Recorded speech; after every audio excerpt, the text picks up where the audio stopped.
और आज हम कॉम्प्लेक्स नंबर का ज्योमेट्रिकली ओरिएंटेड प्रॉब्लम सॉल्व करेंगे और इस लेक्चर से आपको काफ़ी कुछ सीखने को मिलेगा। So let's start the problem without any further delay. और इस टाइप के प्रॉब्लम्स आप हमारे बुक में देख सकते हो, think book with fat ideas bye Kunal Thakur. चलो फर्स्ट क्वेश्चन देखते हैं। Z1 Z2 टिल Z26 भी कॉम्प्लेक्स नंबर सच दैट सबका मॉड इक्वल दे रखा है और आर्गुमेंट में एक रिलेशन दे रखा है। तुम देखोगे इस टाइप का प्रॉब्लम रिसेंटली ये एडवांस में भी सिंगलर मॉडल आइडियाज पे आए, उसको मैंने कुछ कन्वर्ट किया है। Argument of Z1 less than equal to argument of Z2 till 2026 जो है टिल 2020, सपोज इसको मैं 4 रख दूं तो कोई बात नहीं, I am creating it for 2024, right, is less than equal to 5। तो अपने पास आपको कुछ ऑप्शंस पूछ रहे हैं, option A B C D, इसमें टिक करना है। अब सबसे पहले इस क्वेश्चन को आप सॉल्व कैसे करोगे, तो बहुत बच्चे को जब मैंने ये क्वेश्चंस दिए तो क्लासरूम में बहुत बच्चे ने इस तरीके से ट्राई किया। उन्होंने इसको यूनिट सर्कल पे रख लिया without any loss of generality और फिर पॉइंट प्लॉट करके उन्होंने सॉल्व किया, जो कि आइडिया बिल्कुल सही है, बट उसमें कुछ बच्चे फंस भी गए। Of course you can't start assuming Z1 as e का पावर आई थीटा 1, Z2 ई का पावर आई थीटा 2। हालांकि ऐसे भी आप कर सकते हो, लेकिन उससे बहुत मतलब इलिगेंट सॉल्यूशंस आने का चांसेस कम है। तो सबसे पहले देखो मैं क्या करूँगा, इस क्वेश्चन को एक सर्कल पे ले जाता हूँ। तो चूंकि सबका मॉड इक्वल है, so let's call its mod equal to R। तो will have a circle of radius R over here. अब हमारे पास 2024 पॉइंट्स है और याद रखना सबका आर्ग्यूमेंट जो है वो असेंडिंग ऑर्डर में है और लेस देन इक्वल टू पाई। इसका मतलब अगर मेरे पास एक पॉइंट यहाँ पे आ गया, एक पॉइंट यहाँ पे मैं अगर Z1 ले लूँ तो ये मेरा कुछ Z2 है, not necessarily equal spacing Z3। ऐसे करते करते मेरा नेक्स्ट लास्ट पॉइंट जो होगा वो Z2024 है। तो आपको पास यहाँ पे भी एक पॉइंट मिलेगा, ठीक है, जैसे Z ऑफ लेट्स से 1012 और यहाँ तुमको मिलेगा Z ऑफ 1013, ठीक है। आप क्लियरली देख सकते हो क्योंकि आर्गुमेंट वाइज जो है Z ऑफ 2024 का आर्गुमेंट इज मैक्सिमम यहाँ पे और सबसे छोटा आर्गुमेंट Z1 का है। तो यहाँ से मैं अब अगर रिलेट करना चाहूँ फर्स्ट ऑप्शन को, which simply tells Z1 plus Z2024 and Z2 plus Z2023। तो 1 और 2024 यहाँ पे what does this plus this vector means? आप directly, if I have two vectors 1 plus 2, then by law of parallelogram of addition it will give some resultant vector। लेकिन यहाँ पे beauty क्या है, अगर मैं Z1 प्लस Z2024 बाई 2 को सोचूं तो it is just mid point of this vectors, like mid point of line joining 1 and 2024, इसके मिड पॉइंट को रिप्रेजेंट कर रहा है this by 2, right. So let's call it M1। Similarly अगर मैं यहाँ पे 2 और 2023 की बात करूँ, 2 और 2023, that will represent mid point of this M2। Similarly अगर मैं 3 और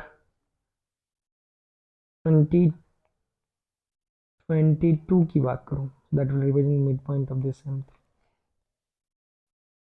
और अब देख सकते हैं ये सभी पॉइंट का जो मिड पॉइंट होगा, ठीक है, इसको अगर मैं हल्के से ज्वाइन कर दूँ तो आपस में परपेंडिकुलर भी होंगे, राइट। तो अब क्योंकि आर्गुमेंट के हिसाब से अकॉर्डिंग टू दिस डायग्राम सबसे छोटा लेंथ किसका होगा, सबसे बड़ा लेंथ 1 और 2024 का है।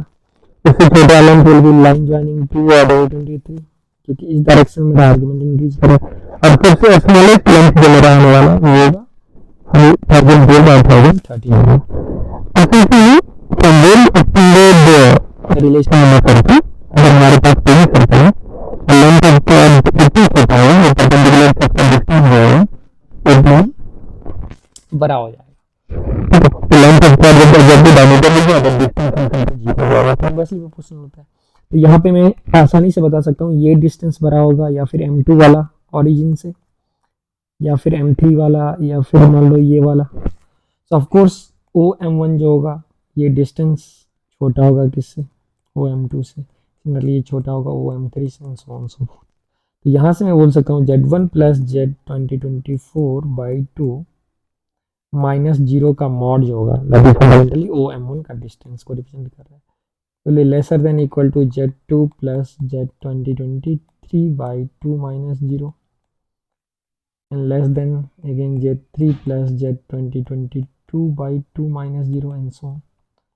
आप आसानी से यहाँ पे देख सकते हो एवरीथिंग गेट्स कैंसिल 2 2 2 और मेरा जो रिजल्ट है वो सामने है। तो मतलब पहला रिजल्ट डेफिनेटली ट्रू है। ये वाला कॉर्ड जो होगा 1+2024 वाला कॉर्ड बड़ा होना चाहिए, तो ये छोटा दे रखा है, तो ये चीज सही हो जाएगा। तो डिस्टेंस वाइज 2+2023 का डिस्टेंस बड़ा है। सिमिलरली सेकंड वाला भी बड़ा होगा 3 और 1012 वाला plus this far distance. Sorry. अब हमारे पास अगर मैं लास्ट ऑप्शन सी को देखूं तो max of Z I minus Z J such that I comma J जो है वो 1 2 से 2024 है, जेड 1 माइनस जेड 2। अब ये भी सही है, क्यों? क्योंकि अगर मैं जेड आई माइनस जेड मतलब कोई भी जेड आई और जेड जे का जो मैं डिस्टेंस देखूं, जेड आई से जेड जे का डिस्टेंस, वो मैक्सिमम कब होगा? वो मैक्सिमम यही डिस्टेंस होने वाला है। क्यों? क्योंकि आप जेड वन से अगर कोई दूसरा डिस्टेंस देखोगे तो डेफिनेटली स्मॉलर, राइट? देख सकते हो। तो मैक्सिमम वाला डिस्टेंस मेरा होगा 1 और 124 का जो गैपिंग होगा वो। हालांकि इफ दैट फ्रीडम ऑफ पाई निकाल दिया जाए तो मैक्सिमम डिस्टेंस जो होगा इस कॉर्ड का वो डायमीटर हो जाएगा। लास्ट ऑप्शन बोल रहा है argument of Z 1012 and Z 1013। देखो अब मेरे पास वहाँ पे 2 पॉइंट था, Z 1012, this is Z 1013। what does this argument of this by this represents? Now you can imagine it's basically this vector और this vector को मैं connect कर सकता हूँ। So this vector is this 1012 at -12 by magnitude of this OA, let's say,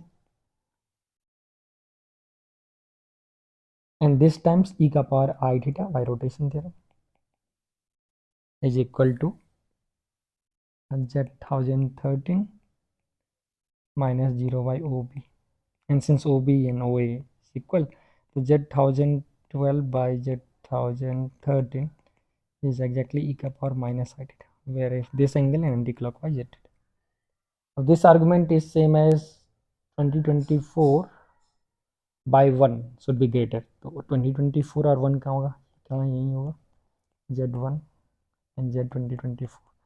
since ये वाला angle definitely बड़ा होगा, तो आप देख सकते हो यहाँ पे मैं क्या लिख सकता हूँ, यहाँ पे मैं लिख सकता हूँ ये वेक्टर लाइक z1 e का power I some phi will be z 2024, तो z1 by z 2024 will be का पावर माइनस आई।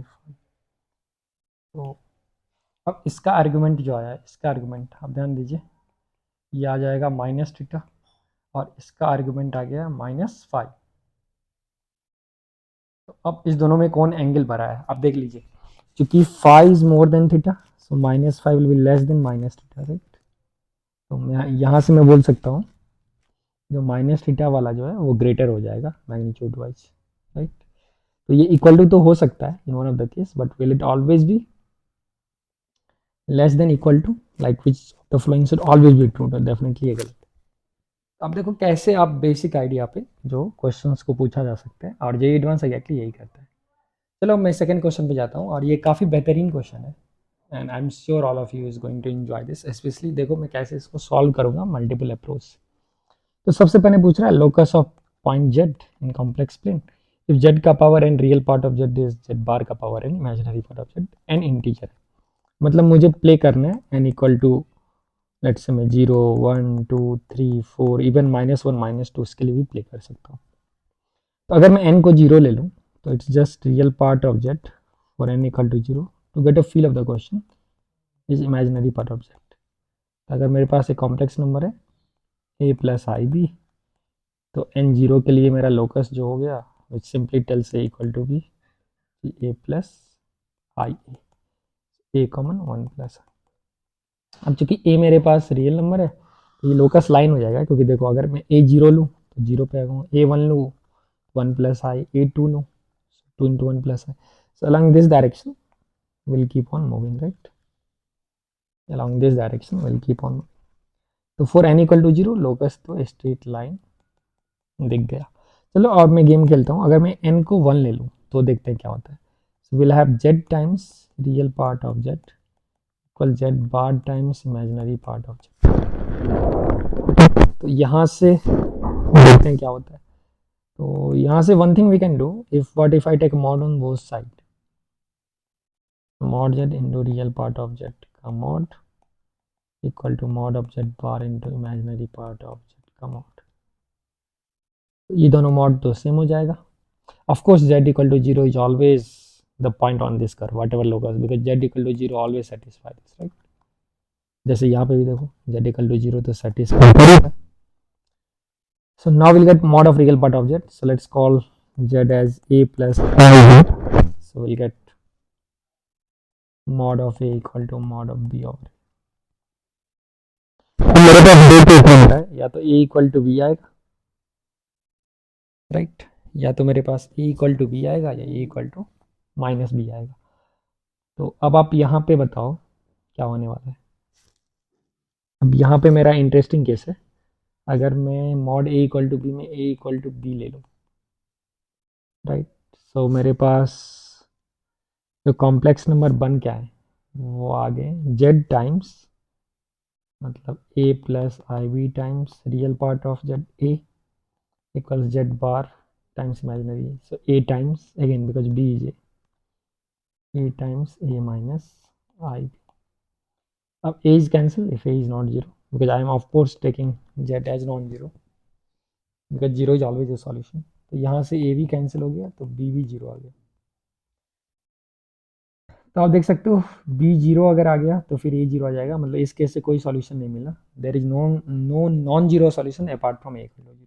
सिमिलरली अगर मैं a equal to minus b ले लूँ और प्ले करूँ तो मेरे पास आ जाएगा a times a plus i b is minus a times a minus i, फिर ये कैंसिल और यहाँ से इस बार आई भी कट गया तो फिर a जीरो आ गया which again I don't want, क्योंकि a जीरो आने से b जीरो हो जाएगा। तो n इक्वल टू वन के लिए मेरा लोकस का जो फील आ रहा है वो सिर्फ एक सिंगल पॉइंट आ रहा है, right. n equal to one के लिए we have a singleton set, हालांकि n इक्वल टू जीरो के लिए इन्फिनाइटली मेनी पॉइंट्स आ गया which were on the line. तो बिफोर वी जनरलाइज आप देखो कैसे आप तो फील कर सकते हो चीज़ों को, ठीक। तो अभी मैं इसको जनरलाइज करने वाला हूँ, लेकिन उससे पहले आप चाहो तो n इक्वल टू के लिए भी एनालाइज कर सकते हो, n इक्वल्स थ्री के लिए भी कर सकते हो। तो अब मैं जनरल तरीके से इसको कैसे सॉल्व करूँगा, तो z equal to zero, so now general solution z equal to zero is always lying on the curve. जैसा भी लोकस हो उस पर वो पॉइंट जीरो से तो पास कर ही रहा होगा, तो चाहे ये हो सर्कल हो, ठीक है, या फिर स्ट्रेट लाइन हो या एम्प्टी सेट हो या फिर सिंगल पॉइंट हो। अब एम्प्टी सेट हो नहीं सकता है क्योंकि एक पॉइंट तो मिल गया लोकस पे। तो now I can tell z equal to zero zero the equation, so let's call z equals a plus i b and we don't want z to be zero, right, जिसको मैं zero नहीं लेना चाह रहा।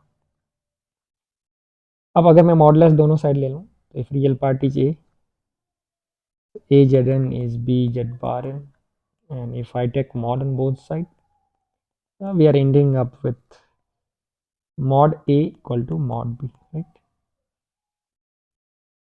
क्योंकि mod z का power n जो है वो कैंसिल आ गया। आप देख सकते हो mod a mod z का power n same as mod b mod z by का power n। here I have used the property mod alpha का power n is mod alpha whole का पावर n।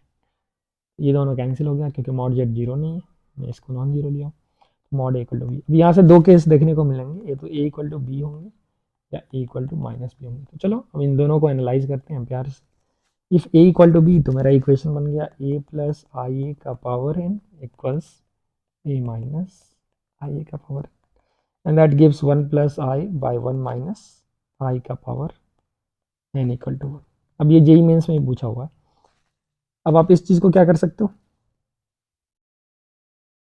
आप चाहो तो आप i one plus इसको rationalise कर लो, तो 1 plus i into one minus i ऊपर में by 1 minus i into 1 plus whole का power n equals 1, and that gives ऊपर में कितना आ गया a square plus b square plus two a b और नीचे में 2 का पावर n इक्वल्स 1। तो ये cancel i square is minus 1 two two cancel, अरे मजा आ गया, that gives i n i का power n is 1, n is integer. तो आपको पता है ये कब पॉसिबल होगा, zero i square minus 1 i cube तो माइनस आई हो जाएगा, 4 हो मतलब 4 के मल्टीपल में होना चाहिए, सो इट शुड बी 4 के वेयर के इज इंटीजर। तो यहाँ से एक सॉल्यूशन मेरा आ गया, जब a इक्वल टू बी है तो n इक्वल टू 4k के फॉर्म में आना होगा, ठीक है। और फिर उस केस में सॉल्यूशन क्या होगा, उस केस में लोकस जो अपना आया वो क्या होने वाला है, केस में लोकस जो आएगा जब n इक्वल टू 4k आ गया तो मेरे पास locus is coming to be z equal to a times 1 plus i, where a is non zero. ये मेरा स्ट्रेट लाइन हो गया, राइट, पासिंग थ्रू ऑरिजिन। चलो अब दूसरा केस लेते हैं जब a equal to minus b हो जाता है।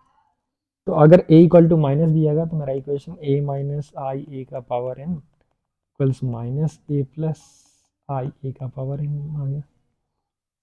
अब यहाँ से मैं बोल सकता हूँ 1 minus i by 1 plus i का पावर n इज 1 माइनस 1।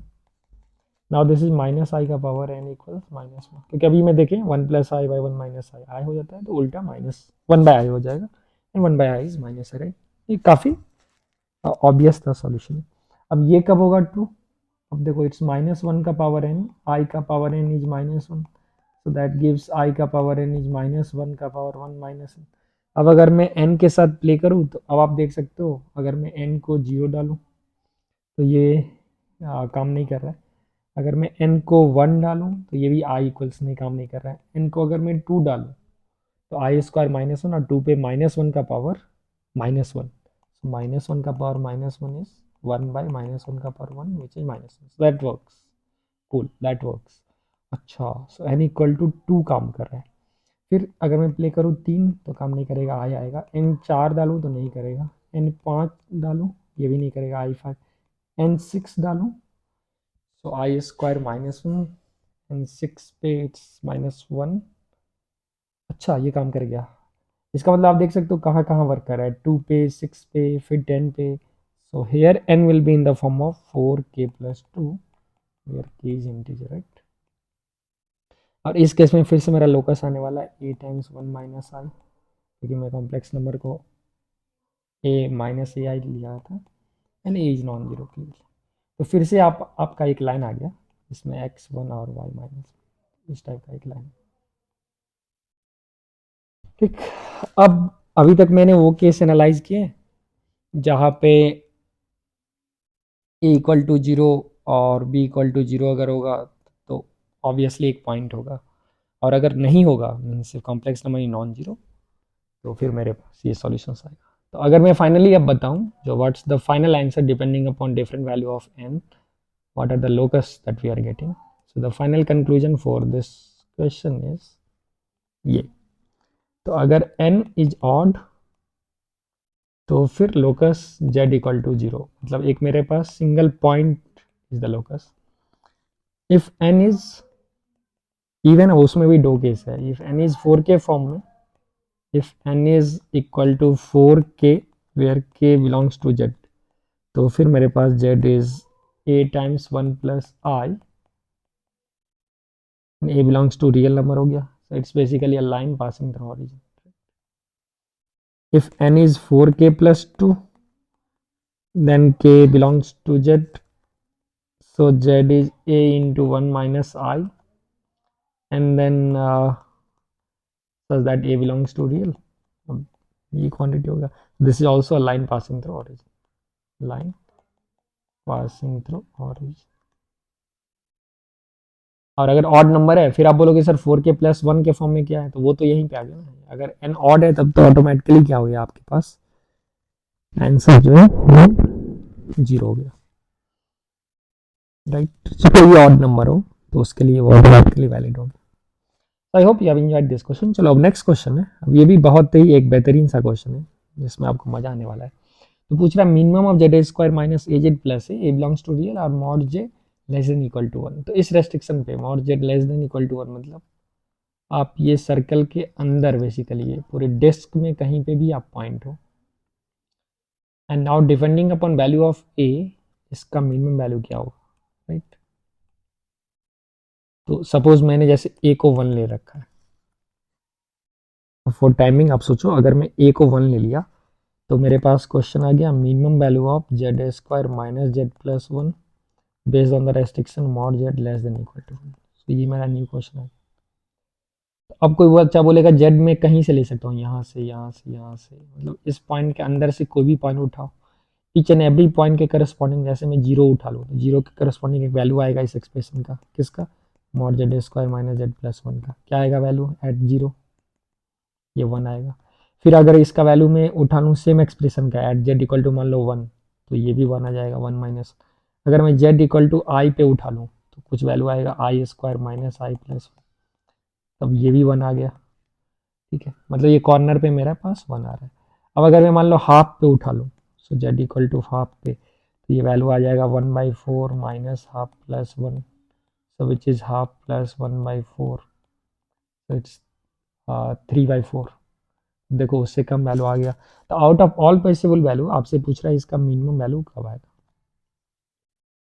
ठीक है, for a equal to one and we have to analyse it for all the cases में, आपको ऑल रियल नंबर के एनालाइज करने के लिए। तो इनफैक्ट ये क्वेश्चन जेई एडवांस में पूछा गया है, minimum of z square minus z plus one mod Z पे रेस्ट्रिक्शंस डाल के। अब एक तरीका तो है, कोई बच्चा बोलेगा ठीक है सर इसके मिनिमम वैल्यू के लिए अब जेड जीरो ले लिए, लेकिन जीरो पे आंसर वन आ रहा है। ठीक है, अब सवाल है जो Z square minus z plus one का ज्योमेट्रिकल मीनिंग क्या है। तो अभी आपको लग रहा होगा जो इसका आंसर, तो ऐसे तो मॉड ऑफ एनीथिंग का आंसर जीरो आ जाएगा, लेकिन अभी मैं कुछ वैल्यू पुट करके आपको दिखा रहा हूँ ना, जीरो तो डायरेक्टली नहीं मैं बोल सकता हूँ, वो आएगा या नहीं आएगा। राइट। अच्छा, एक और हिंट हो सकता है सर, अगर मैं एक पॉइंट लूँ जैसे ये वन है, अगर मैं ओमेगा पे इवैल्यूएट करूँ क्यूब रूट ऑफ इन्फिनिटी पे ओमेगा स्क्वायर पे, कोई बच्चा, मैं क्लास में गया था तो ऐसे गेस किया था, तो मान लो ओमेगा डालूंगा तो omega square minus omega plus one, अब one plus omega square minus omega square हो गया, minus omega, right, that will give minus two omega, minus omega is minus two omega, जिसका मैग्नीट्यूड तो ऑलरेडी अब two आ गया, तो शायद वो मैक्सिमम हो सकता है। तो ये तो क्लियरली मिनिमम वैल्यू नहीं है, वो तो आप देख सकते हो। फिर एक बच्चा बोलेगा ठीक है, मतलब वो चाह रहा था वन प्लस ओमेगा स्क्वायर को जीरो करना, अभी मैं तुक्का बोल रहा हूँ, अभी मैं लीगल तरीके से प्रूफ इसको करूंगा, लेकिन फील कैसे करेंगे एज ए लेमैन, 11-12 के बच्चे जैसे। तो if I take z as minus omega, फिर क्या होगा, आप बोलोगे माइनस ओमेगा भी तो यहाँ आएगा ना भाई, विच इज ओमेगा स्क्वायर, तो इट इज माइनस ओमेगा का whole square minus omega plus one, which will give omega square plus omega plus one. अच्छा, ये आंसर जीरो आ गया, तो आपको पता चल गया इस क्वेश्चन का आंसर जीरो है। ठीक है, लेकिन ये बस एक तुक्का स्ट्रेटजी था, हालांकि दिस तुक्का में दम है, क्योंकि इतना तुक्का कोई बच्चा मार ही नहीं सकता है, इतना स्टैंडर्ड अगर आपका लॉजिक सही नहीं है तो। इसीलिए बहुत टीचर बोलते हैं ना आप तुक्का से भाई चलो सॉल्व कर लेते हैं, कॉन्सेप्ट में वीक हो तो कैसे तुक्का मारो। लेकिन अब इसको आप प्रॉपरली भी सॉल्व कर सकते हो, जैसे देखो, अगर मैं इसका ज्योमेट्रिकल मीनिंग देखना चाहूँ, किसका मिनिमम ऑफ, मुझे पूछा गया z square minus z plus one, so let's try to decode this expression z square minus z plus one का मॉड। तो I can make it perfect इसको, राइट, इसको z minus half whole square. ठीक है, अब देखो मैं ऐसे इसको सोचो, I can write this a square minus two time z into half to make it minus z plus one by four, add करो सब्ट्रैक्ट करो, अब यहाँ से अपन के पास आ गया z minus half whole square plus three by four. अब देखो इसका क्या सिग्निफिकेंस है, इसका क्या सिग्निफिकेंस है, तो आप तो ये सर्कल के अंदर हो। ठीक है, मेरा जेड जो है वो इस यूनिट डिस्क के अंदर बैठा हुआ है, राइट, कहीं पे भी इस यूनिट डिस्क के अंदर बैठा हुआ है। अब क्वेश्चन क्या है, जो where is this point z minus half whole square, इसका क्या सिग्निफिकेंस आप सोचो। अब जेड माइनस हाफ जो है वो डिपेंड कर रहा है, एक पॉइंट मेरे पास हाफ है which is fix point, Z कोई भी कॉम्प्लेक्स नंबर हो तो इट बेसिकली रिप्रेजेंट्स ये डिस्टेंस का होल स्क्वायर, अरे है नहीं, इट रिप्रेजेंट्स ये डिस्टेंस का होल स्क्वायर, राइट। तो अभी मुझे ये डिस्टेंस का होल स्क्वायर चाहिए, that's not actually distance because if you see this is a vector, Z minus half is a new complex number call omega, right, क्योंकि Z मेरा यहाँ पे है और ये हाफ है, तो जेड माइनस हाफ क्या होगा, सिर्फ एक्स कोऑर्डिनेट में हाफ से मैं पीछे जाऊंगा और वाई कोऑर्डिनेट सेम हो जाएगा, so this will be a complex number z minus half corresponding to this. अगर आप उसका स्क्वायर लेते हो तो ये भी एक कॉम्प्लेक्स नंबर है, क्योंकि मैग्नीट्यूड नहीं है, it means that represents a complex number, और स्क्वायर अगर ये एंगल थीटा है तो इसको 2 थीटा से रोटेट कर देगा। अब ध्यान से देखो कितना मस्त फीलिंग है, z minus half whole square with this complex. ठीक है, ये वेक्टर आ गया। अब उस वेक्टर में एक्चुअली आप 3/4 ऐड कर रहे हो, क्या मस्त फील है भाई। उसमें 3/4 मतलब कुछ फ्रैक्शन ऐड कर रहे हो, ये 2/4 है, 3/4 ऐड कर रहे हो, मतलब ये प्लस ये का जो मैग्नीट्यूड आएगा, आई गेस ये वाला, उसका तुमको मिनिमम वैल्यू पूछ रहा है। अब तुम आसानी से बोल सकते हो भाई देखो, मैं आंसर तो ऑलवेज यहाँ पे जीरो करवा सकता हूँ। कैसे मैं करवा सकता हूँ, फिर से इस डायग्राम को आप रिट्रेस कीजिए, फिर से इस डायग्राम को रिट्रेस करो। अब आप देखो मैं क्या करूँगा कि मैं ऑलवेज एक पॉइंट ऐसा ले लूँ, अगर मेरे पास कुछ जेड है तो ये हो गया मेरे पास जेड माइनस हाफ। ठीक है, यहाँ पे मेरे पास कुछ जेड है तो जेड माइनस, और इसका ट्वाइस एंगल करके मेरे पास ये न्यू वेक्टर है। अब उसको ऐड करने हैं 3/4 पे, और मिनिमम मैग्नीट्यूड ऑफ सम निकालना है इस डायगोनल का, this plus this vector. Now I can always make इस पॉइंट को एग्जैक्टली -3/4 यहाँ पे।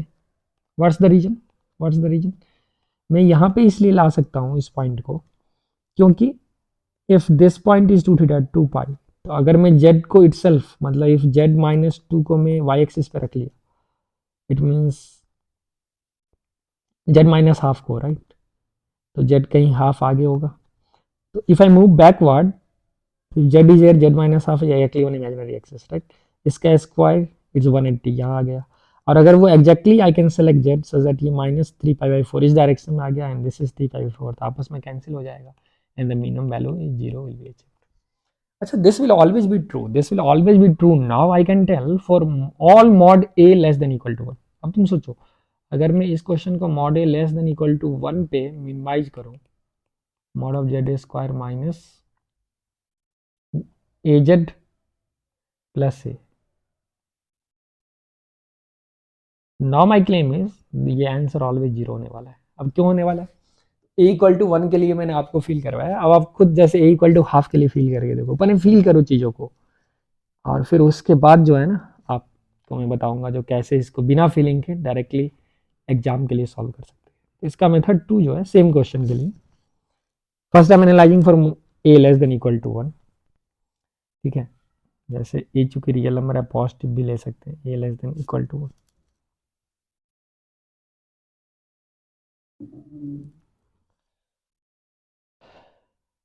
और अगर मैं तुम फ्रैक्शन के लिए एनालाइज करो तो फिर वो, तो एक तो तरीका आप डायरेक्टली इस क्वालिटी को सॉल्व कर सकते हो, Z square minus a z plus a जो होगा,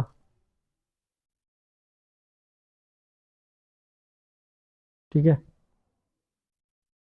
इसका मॉड को मिनिमम करना है, तो इसके रूट्स क्या आने वाले हैं, so this quantity can be written as mod of z minus z one into z minus z two का मॉड, ऐसे लिख सकते हैं। फिर roots of this equation is z square minus a z plus a equal to 0।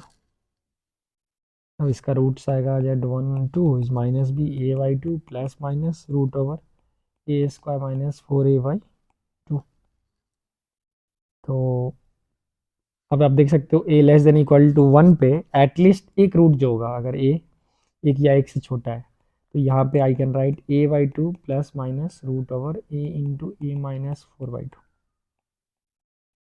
इस alpha beta दो roots of equation, at least one root of z1 and z2 of magnitude maximum 1। ठीक है, मैक्सिमम मैग्नीट्यूड 1 होगा क्योंकि दोनों एक से तो छोटा ही होने वाला है, तो मिनिमम ऑफ ये तो 0 ही हो जाएगा, minimum of z square minus a z plus a जो होगा ये 0 हो जाएगा। कब 0 हो जाएगा, it will exactly happen at the root, at the root, roots मतलब या तो z1 पे 0 आ जाए या z2 पे, एग्जैक्टली वही हुआ है यहाँ पे। आप देखो इसका रूट माइनस ओमेगा स्क्वायर है, और माइनस ओमेगा स्क्वायर जो रूट्स है definitely mod z less than equal to 1 को फॉलो कर रहा है। ठीक, तो वहाँ से तो गेम ऑटोमेटिकली खत्म हो गया। अब नेक्स्ट इंटरेस्टिंग केस है, यहाँ पे आप देख सकते हो a is more than equal to 4 के लिए एनालाइज अगर मैं करूँ, दो केस आ रहा है ना यहाँ पे, स्क्वायर रूट जब 4 से बड़ा होगा, एक ये 0 और 4 के बीच में होगा और 4 से छोटा होगा, तो अगर मैं एक को 4 से बड़ा रखूँ तो इस केस में देखिए roots are real and greater than 1 हो जाएगा। ठीक है, अब तुम बता सकते हो इस केस में मिनिमम कब होगा, जब mod z square minus a z plus a है। तो अब मेरा क्लेम है here you will get minimum as z equal to, now think why. और एग्जैक्टली आप ये ज्योमेट्रिकल फिलिंग से कर सकते हो या फिर ये क्वाड्रेटिक वाले फिलिंग्स। एक मैं और आपको असाइनमेंट दे रहा हूँ, अगर ए 1 और 4 के बीच में, तो this will imply a square minus 4 a less than equal to 0। तो रूट्स कॉम्प्लेक्स कंजुगेट हो गए, ठीक है, रूट्स कॉम्प्लेक्स कंजुगेट हो गए ना। तो यहाँ पे आप देख सकते हो जब वैल्यू अल्फा के आसपास होगा तो फिर हम मान सकते हैं, ठीक है। In fact you can take extreme case also. कैसे? Mod z square minus a z plus a को इवेलुएट कर लेते हैं at mod z equal to 1। तो आप इसके लिए जेड को ई का पावर आई थीटा ले लो और इसका होल स्क्वायर निकाल लो, a z plus a whole square. That will give you cos square minus sine square minus a cos plus a plus i times 2 cos sine, और यहाँ क्या जाएगा minus a sine, minus a sine mod whole square. और ये अगर आप करोगे तो यहाँ से तुम्हारे पास जो एक्सप्रेशन बन रहा है वो आ रहा है 2 cos minus a whole square plus 2 times of a minus 1 cos times 2 cos minus a plus a minus 1 whole square. हालांकि आपको ऑब्जेक्टिव एग्जाम में इतना नहीं सोचना है, आप ट्रायंगल इनइक्वालिटी से भी सोच सकते हो, ठीक है। तो minus 4 into A plus 1/4 whole square plus 4 A times cos minus a plus 1/4। अब देख सकते हो 4a अगर मैं 3 और 4 के बीच में रखूं तो ये मिनिमम एक्सप्रेशन आ जाएगा कॉस थीटा इक्वल टू 1 पे। तो मिनिमम ऑफ ये 1 आ जाएगा, राइट, ठीक है। तो मतलब सवाल है, आप इस तरीके से भी इस क्वेश्चन को एनालाइज कर सकते हो different different directions. If you are really enjoying the session, आप देख सकते हो कैसे थॉट प्रोसेस को हम डेवलप करते हैं, ठीक है ना, और डिफरेंट वैल्यूज़ के लिए आप कैसे एनालाइज कर पाओगे इस क्वेश्चंस को। तो please like and subscribe our channel, and please do comment to get more such quality content for free. Thank you. Have a good day.